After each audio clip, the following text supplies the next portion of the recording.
जय हिंद स्टूडेंट्स, मेरा नाम है सूरज मौर्य और आप लोग देख रहे हो मेरा यूट्यूब चैनल दृष्टि ज्ञान ऑनलाइन क्लासेस।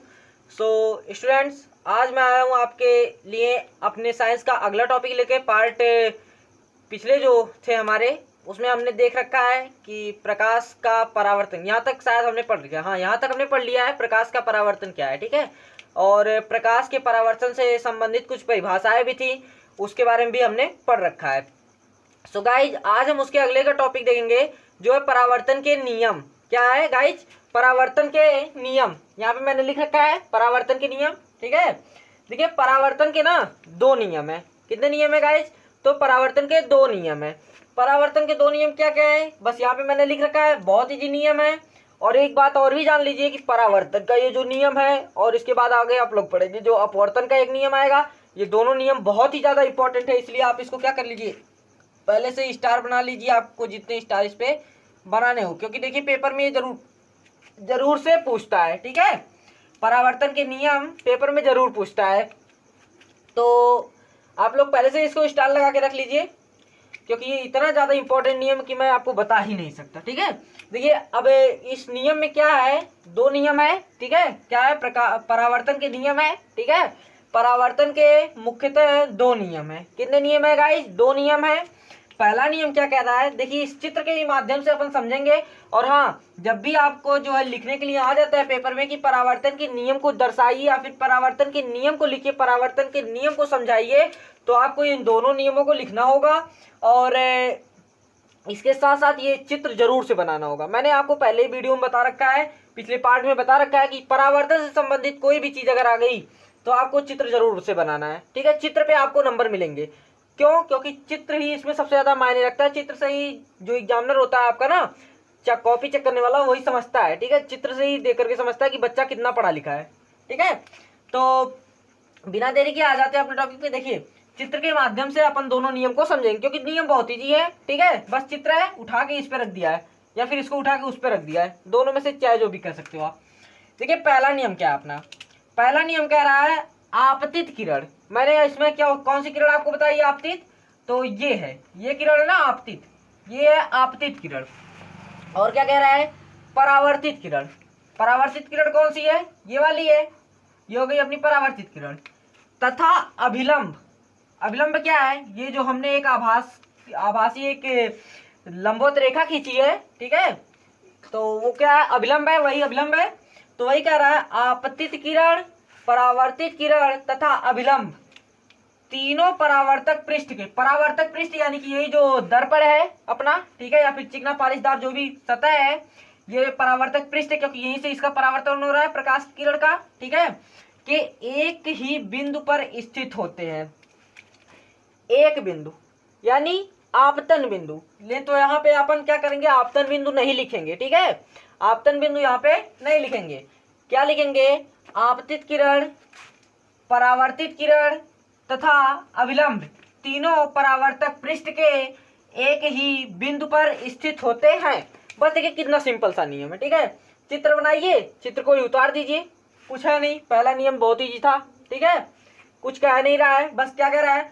आपतित किरण, परावर्तित किरण तथा अभिलंब, तीनों परावर्तक पृष्ठ के एक ही बिंदु पर स्थित होते हैं, ठीक है। हो गया पहला नियम समाप्त। अब आ जाते हैं डायरेक्ट दूसरे नियम पे अपने, ठीक है। ये आपको समझ में आ गया होगा, मैं जान रहा हूँ, ठीक है, क्योंकि आप लोग पहले से ही समझदार हो। आपतन कोण, देखिए दूसरा नियम मैं बता रहा हूँ। आपतन कोण सदैव परावर्तन कोण के बराबर होता है, यानी कि I बराबर R के। क्या कह रहा है? ये जो आपतन कोण की मैंने परिभाषा क्या बताई थी? आपतित किरण तथा अभिलंब के मध्य बना हुआ कोण कौन सा कोण कहलाता है गाइस? जो है आपतन कोण कहलाता है। तो ये I, इसे हम I से प्रदर्शित करते हैं, स्मॉल I से, ठीक है। तो ये क्या हो गया? ये हो गया अपना आपतन कोण यानी I हो गया। यहाँ पे ऐसे बना लो, एंगल का साइन लगा दो, ठीक है, दोनों साइड में एंगल का साइन रहेगा, ठीक है। अब क्या कह रहा है? I, ठीक है, बराबर होगा R के। क्या कह रहा है? और R में यानी कि परावर्तन कोण। परावर्तन कोण की मैंने क्या डिफिनेशन बता रखी है कि परावर्तित किरण तथा अभिलंब के बीच बने कोण को क्या कहते हैं? परावर्तन कोण कहते हैं। और इसे हम स्मॉल r से प्रदर्शित करते हैं। तो यहाँ पे स्मॉल r है, ठीक है, यानी कि ये आपतन कोण, ये परावर्तन कोण। और ये क्या कह रहा है, नियम क्या कह रहा है, आपतन कोण सदैव परावर्तन कोण के बराबर होता है, यानी कि आई हमेशा आर के बराबर होगा, जितना आई होगा उतना आर होगा। अगर आई 2 अंश है तो आर भी कितना होगा, 2 अंश ही होगा। ठीक है, तो बहुत ही सिंपल से इसके नियम थे परावर्तन के। ठीक है, अब अपना अगला टॉपिक क्या है, अगला टॉपिक है प्रकाश की उत्क्रमणीयता। प्रकाश की उत्क्रमणीयता एक परावर्तन का ही छोटा सा भाग है, इसके बाद अपन दर्पण पे आ जाएंगे। ठीक है, तो आप लोग इसका स्क्रीनशॉट ले लीजिए, उसके बाद अपन जो है प्रकाश की उत्क्रमणीयता समझ लेते हैं। बहुत छोटा सा टॉपिक है, देखने में आपको थोड़ा बड़ा लगेगा, लेकिन तो जो उतना बड़ा है नहीं, बस समझने का है। ठीक है, अपने से बना करके आप लोग लिख सकते हो उसको भी। ठीक है, तो आप लोग, और हाँ ये बहुत ही इंपॉर्टेंट है, ये इतना इंपॉर्टेंट है कहने की कोई बात नहीं, बहुत बार पेपर में पूछा गया, इसीलिए आप लोग जो है इसको भी जरूर से जो है स्टार लगा के रख लीजिएगा, ताकि आपको समझ में आए कि हाँ ये बहुत इंपॉर्टेंट है, हमारे लिए परीक्षा में पूछा जाएगा। दोनों को जो है आप स्क्रीनशॉट ले लीजिए, और हाँ चित्र को जरूर बनाएंगे, ये दोनों नियम को लिख लेंगे। ठीक है, अभी आप लोग इसका स्क्रीनशॉट ले लीजिए।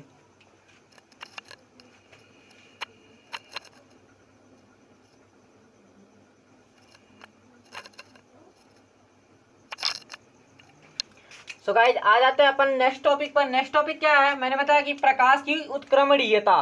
क्या है अपना नेक्स्ट टॉपिक, प्रकाश की उत्क्रमणीयता। देखिए पहले मोटी मोटा समझ लेते हैं। ठीक है, जैसे कि मान लेते हैं कि कोई भी एक दर्पण है, ठीक है, उस पर अपन मान लेते हैं ये ब्लू मार्कर एक क्या है, दर्पण है। ठीक है, अपन इस पे ब्लैक कलर वाला मार्कर जो है आपतित किरण मान करके इसके एकदम डाल रहे हैं। ठीक है, बीचों में ऐसे कर रहे हैं। ठीक है, और इधर से ये क्या होगा, परावर्तित होकर के रेड कलर की मार्कर को मान लेते हैं ये परावर्तित किरण। ठीक है, ये इस प्रकार से चला जा रहा है। ठीक है, पर यदि यही हम रेड कलर को आपतित किरण मान ले, यानी इधर से एक प्रकाश डाले, तो ये परावर्तित होकर किस दिशा में जाएगा, ब्लैक वाले की दिशा में जाएगा।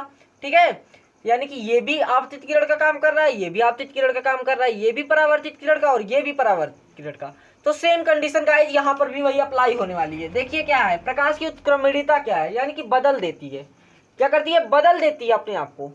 प्रकाश अपनी जो है गमन शक्ति को बदल देती है, गमन पथ को अपने बदल देती है, बस वही प्रकाश की उत्क्रमणीयता है। ठीक है, मोटी मोटा में आप यही जानिए।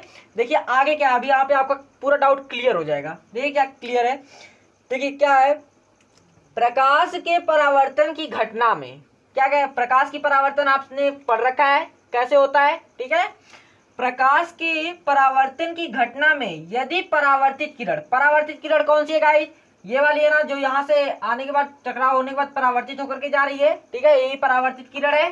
ठीक है, परावर्तित किरण को आपतित किरण मान लिया, यानी कि ये जो परावर्तित किरण इधर से जा रही है, यदि अपन इसको आपतित किरण मान लेते हैं। ठीक है, इधर से मान लेते हैं, अब ये क्या हो रही है, आ रही है, अब ये जा नहीं रही है, अब ये आ रही है। ठीक है, मान लिया जाए तो आपतित किरण, यानी कि ये जो आपतित किरण है, यानी पहले वाली आपतित किरण, अभी इसकी बात नहीं हो रही है, अब इसकी बात हो रही है। ये आपतित किरण क्या कह रहे हैं, परावर्तित किरण की तरह व्यवहार करने लगेगी, यानी कि अब ये जो गाइड ये आपतित किरण थी जो अब तक, ठीक है, अब तक ये जो आ रही थी, अब ये क्या करेगी, अभी परावर्तित हो जाएगी, जाने लगेगी उसी दिशा में। ठीक है, पहले इस दिशा से जा रही थी तो इधर हो रही थी, अब इस दिशा से आ रही है तो इधर जा रही है। सेम वही कह रहा है, प्रकाश के परावर्तन की घटना में यदि परावर्तित किरण आपतित किरण का परावर्तित किरण को आपतित किरण मान लिया जाए, तो आपतित किरण जो ये किरण थी, ये क्या होगी, परावर्तित किरण की तरह व्यवहार करने लगी, यानी कि अब तक प्रकाश इधर से डाला जा रहा, इधर जा रहा था, अब इधर से अगर प्रकाश डाला जाएगा तो इस वाली किरण पे आएगा। ठीक है, मानक में रख लिया जाएगा। तो उसके बाद क्या लगेगी, अतः हम कह सकते हैं कि प्रकाश में अपने गमन पथ को उत्क्रमित करने का गुण निहित होता है। यानी ये देखिए उत्क्रमित तो कर रहा है, बदल दे रहा है ना तुरंत, अब तक इधर से जा रही थी, अब इधर से आ रही है, यानी कि पक्का उत्क्रमित कर रहा है, बदल रहा है। तो वही कह रहा है, अतः हम कह सकते हैं कि प्रकाश में अपने गमन पथ को उत्क्रमित करने का गुण निहित होता है। ठीक है, उसकी एक प्रॉपर्टी है, होता है प्रकाश के इस गुण को, इस प्रॉपर्टी को, जो प्रकाश की ये जो प्रॉपर्टी है, गुण है उसका, उसको क्या कहते हैं अपन, प्रकाश की उत्क्रमणीयता कहते हैं। क्या कहते हैं, प्रकाश की उत्क्रमणीयता कहते हैं। और एक बात और भी है ठीक है। परावर्तन के जो नियम में अभी हमने देखा, अभी जस्ट अभी देखा है, क्या आई बराबर था आर के, ठीक है, यानी कि ये बराबर है इसके, तो वही यहाँ पर भी वो नियम लागू होगा। भले ये उत्क्रमित हो जाएंगी, लेकिन तो फिर भी तब अगर ये उत्क्रमित हो गई तो अब आर जो है यहाँ आई हो गया और ये आई आर हो जाएगा, ठीक है, ये आर आई हो जाएगा और ये आई आर हो जाएगा। तो अब फिर भी ये आई और आर दोनों बराबर ही होंगे चाहे कुछ भी हो जाए, ठीक है। तो यहाँ पे आप लोग नोट पॉइंट में लिखेंगे, क्या लिखेंगे नोट पॉइंट में, कि नोट पॉइंट में अपन क्या लिखेंगे, प्रकाश की उत्क्रमणीयता में भी, क्या लिखेंगे, प्रकाश की उत्क्रमणीयता में भी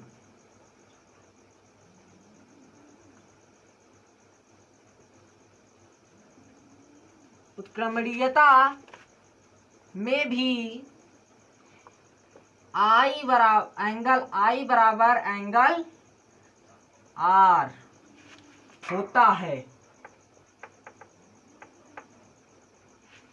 चाहे कुछ भी हो जाए, ठीक है। आई हमेशा आर के बराबर ही होगा यहाँ पर, ठीक है।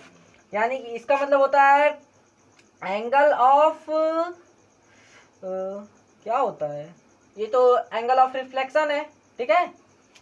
इसका मुझे अब याद नहीं आ रहा है, ठीक है, मैं आपको बाद में कभी बता दूंगा इसका, ठीक है, फुल फॉर्म अभी याद नहीं है। तो आप लोग इसका स्क्रीनशॉट ले लीजिए, बहुत ईजी है। देखिए फिर से एक बार समझा देता हूँ। प्रकाश के परावर्तन की घटना में यदि परावर्तित किरण को आपतित किरण मान लिया जाए तो आपतित किरण परावर्तित किरण की तरह व्यवहार करने लगेगी। अतः हम कह सकते हैं कि प्रकाश में अपने गमन पथ, यानी जो इसका ये गमन पथ है जिसपे ये चल रहा है प्रकाश, ठीक है, को उत्क्रमित करने यानी कि बदलने का गुण निहित होता है, ठीक है, प्रॉपर्टी होती है उसकी यही जो प्रॉपर्टी होती है वही इसका जो गुण होता है, उसमें क्या होता है, वो क्या कहलाता है, प्रकाश की उत्क्रमणीयता कहलाता है। प्रकाश की उत्क्रमणीयता में भी आई और आर सदैव बराबर होते हैं। बहुत सिंपल है, ठीक है, स्क्रीनशॉट ले लीजिए। आगे चलते हैं, छोटा सा एक टॉपिक आएगा अपना दर्पण। दर्पण पढ़ेंगे, दर्पण के प्रकार पढ़ेंगे, ठीक है, लेकिन तो उनके प्रकार की जो डिफिनेशन है वो अपन अगले पार्ट में पढ़ेंगे। क्यों? क्योंकि बहुत ज़्यादा बड़ा वीडियो हो जाएगा तो आप लोग खुद ही बोरिंग लगने लगता है आप लोगों को, आप लोग देखते ही नहीं हो बोरिंग लगने की वजह से, ठीक है। चलिए ठीक है, अपन आप इस बार इसका स्क्रीनशॉट ले लीजिए। दर्पण पढ़ेंगे, दर्पण के प्रकार के बारे में जानेंगे, प्रकार की डिफिनेशन अगले पार्ट में जानेंगे, ठीक है। ज़्यादा बोरिंग करने की कोई ज़रूरत नहीं, अभी से बोझ लेने की ज़रूरत नहीं है। अपन धीरे धीरे ऐसे चलते रहेंगे, मस्ती में ख़त्म हो जाएगा एक दिन सिलेबस और यूँ चुटकियों में पता भी नहीं चलेगा, ठीक है। तो स्क्रीनशॉट ले लीजिए आप लोग इसका।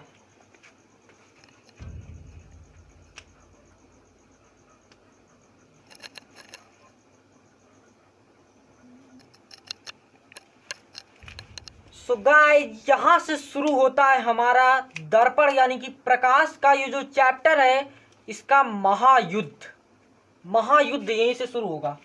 कहाँ से? दर्पण से। इसके पहले प्रकाश का जो ये परावर्तन है, परावर्तन के जो नियम है, ये जो दो ऐसे टॉपिक थे जो कि पेपर में पूछे जा सकते थे। इसके पहले प्रकाश से ही जो हमने पढ़ाया था जब शुरू में पहले पार्ट में, वहाँ पे जो प्रकाश था उससे कुछ क्वेश्चंस पूछे जा सकते थे। लेकिन तो अब यहाँ से है ना, इतने ज़्यादा क्वेश्चन बनने की संभावना हो जाती है कि आपको मैं बता ही नहीं सकता, ठीक है। अब यहाँ से मैंने इसीलिए बोला कि अब यहाँ से अपना क्या होगा, महायुद्ध शुरू होगा। विश्व युद्ध जो भी कह लो आप, जो भी युद्ध कह लो, वही युद्ध यहाँ से शुरू होने वाला। पलासी वगैरह जो भी मान लो। क्या है? दर्पण। क्या है? दर्पण। इंग्लिश में अपन इसको मिरर कहते हैं, घर में अपन इसको आईना कहते हैं, शीशा कहते हैं, ठीक है। बहुत सारे नाम है इसके, जानते हैं अपन बहुत सारे नामों से इसको। देखिए क्या है इसकी परिभाषा क्या है, ठीक है। इसकी परिभाषा अपन देखेंगे क्या है। परिभाषा क्या है? वह चिकना एवं पालिशदार तल, क्या कह रहा है, वह चिकना एवं पालिशदार तल जिस पर पड़ने वाले प्रकाश का अधिकांश भाग परावर्तित हो जाता है, दर्पण कहलाता है। फिर से देखिए डिफिनेशन क्या कह रही है। वह चिकना एवं पालिशदार तल जिस पर पड़ने वाली प्रकाश की किरणें, ठीक है, अधिकांशतः परावर्तित हो जाती हैं, वह वस्तु क्या कहलाती है? दर्पण कहलाती है। या एक और भी डिफिनेशन बहुत ही मैं तो जानता हूं कि इससे जी ये वाली डिफिनेशन है। क्या है? दर्पण कांच का बना हुआ वह भाग होता है जिसके एक सतह पर पेंट या कलई की होती है, जिससे दूसरी सतह परावर्तित हो जाती है, दूसरी सतह परावर्तक तल बन जाती है या फिर परावर्तक सतह बन जाती है, जिस पर पड़ने वाली प्रकाश की किरणें परावर्तित हो जाती हैं। ठीक है, सतह से टकराने के पश्चात परावर्तित हो जाती हैं। मैंने यहाँ पे इसको और भी छोटा करके लिखा है, देखिए क्या लिखा है, दर्पण कांच का बना हुआ वह भाग होता है जिसके एक भाग पर पेंट या कलई की होती है, जिससे प्रकाश की किरणें परावर्तित हो जाती हैं। बस दोनों में से आप कोई भी डिफिनेशन को लिख सकते हैं, दोनों डिफिनेशन सही हैं। ठीक है, मैं तो कहूंगा कि ज्यादातर आप लोग सटीक में तो आप लोग ये वाली डिफिनेशन याद करिए। ठीक है, ये डिफिनेशन आप लोग याद करेंगे ज्यादा सटीक पड़ेगा। छोटी है, समझने लायक भी है। ठीक है, बढ़िया है, इसको अपन लोग अपने भाषा में और भी बना करके अपन इतना बड़ा भी कर सकते हैं। ठीक है, उसमें कोई दो राय नहीं है, लेकिन तो आप लोग इतना भी लिख दोगे तो आपको नंबर मिल जाएगा। ठीक है, समझने के लिए आपको मैंने यहाँ पे लिखा है, मैं आपको पहले ही बता चुका हूँ कि मैं डिफिनेशन स्वयं से बनाता हूँ, खुद ही आपको कैसे जो है छोटे तरीके में समझा दिया जाए, छोटे तरीके में बड़े बड़े कॉन्सेप्ट को क्लियर करने के लिए मैं अपने डिफिनेशन खुद ही बनाता हूँ। ठीक है, इसीलिए मैं यहाँ पे जितने भी डिफिनेशन लिखता हूँ आपसे कहता हूँ कि आप लोग लिखिए और कोशिश करिए कि आप इससे भी छोटी बना ले जाइए डिफिनेशन को। ठीक है, इससे भी छोटी आप बनाइए डिफिनेशन, हाँ, पर उसमें जो शब्द जोड़िए वो शब्द का जो है सही अर्थ निकलना चाहिए, बस, और कोई दिक्कत नहीं होगी। अभी आपको इस डिफिनेशन को कोई काट नहीं सकता है। ठीक है, आप लोग इसको जो है अच्छे से लिख दीजिएगा अपनी कॉपी में। अभी आप लोग इसका स्क्रीनशॉट ले लीजिए। उसके बाद दर्पण के मैंने बताया कि प्रकार भी हैं, प्रकार के बारे में देख लेते हैं, उसके बाद वीडियो एंड कर दिया जाएगा। प्रकार की जो डिफिनेशन होंगी वहां से आपका तो एकदम और भी ज्यादा महायुद्ध शुरू होगा। अभी उसमें जो प्रकार होंगे ना, प्रकार में ही आपको पढ़ने हैं, और उसी प्रकार में से मैं आपको बता दूं 6 नंबर का आता है, 6 नंबर का आएगा, कोई ना कोई जरूर पूछेगा गाइस, 6 नंबर का पूछेगा। अभी फिलहाल छोड़िए ये सब बातें, आप लोग इसका स्क्रीनशॉट लीजिए। ठीक है, उसके बाद आपको बताया जाएगा, जब आएगा तो देखा जाएगा। ठीक है, अभी आप लोग इसका स्क्रीनशॉट ले लीजिए।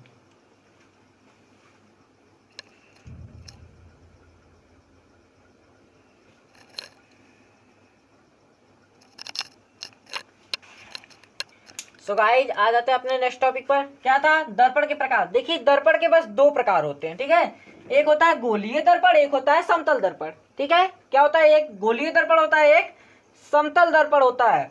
तो अपन को क्लास 10th में ना गोलीय दर्पण सबसे ज्यादा पढ़ना है। गोलीय दर्पण और लेंस में जब आएंगे तो गोलीय लेंस पढ़ना रहेगा। ये जो समतल दर्पण है ये अपन को अभी उतना नहीं पढ़ना है, फिर भी थोड़ा बहुत जानकारी अपन को इसके बारे में भी लेकर रखनी है। ठीक है, गोलीय दर्पण अपने को पढ़ना है, गोलीय दर्पण याद रखिएगा। ठीक है, और आप लोग को बस इतना ही मैंने आज बताने के लिए बोला, तो आज इतना ही बताऊंगा। इसके बाद नेक्स्ट वीडियो में अपन मिलेंगे। नेक्स्ट वीडियो में सबसे इंपॉर्टेंट चीजें बताई जाएंगी। ठीक है, क्योंकि इसके बाद से सभी इंपॉर्टेंट ही है, इतना समझ लीजिए। ठीक है, मैं वहां पे बता देता अभी चलूंगा कि जो पेपर में क्या पूछा गया है क्या नहीं पूछा गया है। ठीक है, आपकी तैयारी यही इस वीडियो से ही हो जाएगी। आपको दोबारा अगर रिवाइज सिर्फ आप कर लोगे ना तो मैं गारंटी ले रहा हूँ कि आपको 100 में से तो 92 मार्क्स तो मिल ही जाएंगे, क्योंकि राइटिंग पे भी आपके निर्भर करता है, आप कितना लिख करके आते हो ये भी निर्भर करता है आपके ऊपर। ठीक है, बट हाँ, यदि आप पूरा लिख करके आते हो, राइटिंग भी आपकी बढ़िया है, तब तो मैं आपको 95 प्लस का ही स्कोर बताऊंगा। इसलिए क्योंकि आप लोग इतना बढ़िया से पढ़ रहे हो ना कि क्या बताऊं, इतना बढ़िया से आपको कहीं भी कोई भी नहीं पढ़ाएगा यूट्यूब पर, पूरे यूट्यूब की गारंटी ले रहा हूं मैं। ठीक है, सो गाइज आप लोग वीडियो पे बने रहिए, ऐसे ही वीडियो को देखते रहिए, अपना प्यार हमको देते रहिए। ठीक है, और आप लोग हमारे चैनल पे अगर नए हो कुछ बच्चे तो हमारे चैनल को सब्सक्राइब करके बेल वाला आइकन जरूर प्रेस कर लीजिएगा, क्योंकि ऐसे ही वीडियो हमारे पे आती रहती है। और हमारी प्लेलिस्ट तो बनी ही हुई है, शॉर्ट भी आप लोग देख चुके होंगे, जहाँ तक उम्मीद करता हूँ कि मैंने बता रखा है कि एक प्रकाश के परावर्तन तथा अपवर्तन के नाम से बनी है, और एक बनी है वास्तविक संख्या के नाम से। वास्तविक संख्या हमारी मैथ के लिए है, और ये हमारे साइंस के जो फिजिक्स का पहला चैप्टर इसके लिए है, और वो मैथ का पहला चैप्टर वास्तविक संख्या उसके लिए है। ठीक है, तो आप लोग वीडियो को जाकर के देख सकते हो मेरे चैनल के अंदर। ठीक है, प्लेलिस्ट भी बनी हुई है, और जो है अपने जो है लाइक करते रहिए। ठीक है, वीडियो को लाइक करिएगा, शेयर करिएगा, कमेंट करिएगा वीडियो पे, और सब्सक्राइब जरूर कर लीजिएगा, ठीक है। और जो भी आपको डाउट होता है, मैंने आपको अपना नंबर दे रखा है, मैं यहाँ पे फिर से आपको अपना नंबर दे देता हूँ। मेरा नंबर है 8181960388। इस पर आप लोग व्हाट्सएप कर सकते हो, ठीक है। इस पर आप लोग मुझे व्हाट्सएप कर सकते हो। और आपको तो मैंने बताया ही, कमेंट बॉक्स हमेशा आप लिए खुला ही रहता है, तो आप लोग कमेंट बॉक्स में भी बता सकते हो, ठीक है। देखिए अभी तो कुछ मतभेद चल रहे थे। किस चीज़ के मतभेद हैं? देखिए लड़के और लड़कियों मतभेद है, ठीक है। लड़कियों को जो है थोड़ी सी ऐसे हुआ कि लड़कियों को जो है लोग कहते थे कि जो है बहुत कमी है, ठीक है। लड़कों के पास कोई कमी नहीं होती है। नहीं यार, लड़कों के पास भी बहुत सारी कमियां हैं, ठीक है। तो उस पर मुझे एक शेर याद आ गया। वो शेर क्या है, ये सुनिएगा जरा कि बेटियां नसीब से तो बेटे दुआओं के बाद आते हैं। अजी बेटियां नसीब से तो बेटे दुआओं के बाद आते हैं। हम लड़के हैं जनाब, कुछ जिम्मेदारियों के साथ आते हैं। आधी उम्र जिम्मेदारियां संभालने में तो आधी उन्हें निभाने में। बचपन किताबों में बीतता है तो जवानी कमाने में। बुढ़ापे में भी जाकर ये कुछ कम नहीं होता। और कौन कहता है जनाब कि हम लड़कों की ज़िंदगी में कोई गम नहीं होता। जय हिंद दोस्तों, इसी के साथ मैं अपने वीडियो को जो है यहीं पे समाप्त करता हूँ। आप लोग इसका स्क्रीनशॉट लीजिए, यहाँ पे मेरा नंबर है, ठीक है। आप लोग नंबर भी नोट कर लीजिए, और कोई भी डाउट हो तो आप लोग व्हाट्सएप पे बेझिझक एकदम मैसेज कर दिया कीजिए, ठीक है। दृष्टि ज्ञान ऑनलाइन क्लासेस के का उस पर जो है डीपी लगा हुआ है, ठीक है। आप लोग मैसेज कर सकते हैं, और कमेंट बॉक्स आपका ओपन ही है, कोई भी क्वेश्चन तो आप लोग पूछ सकते हैं। अच्छा ठीक है, भी अभी आप लोग इसका स्क्रीनशॉट ले लीजिए। तब तक लिए जय हिंद।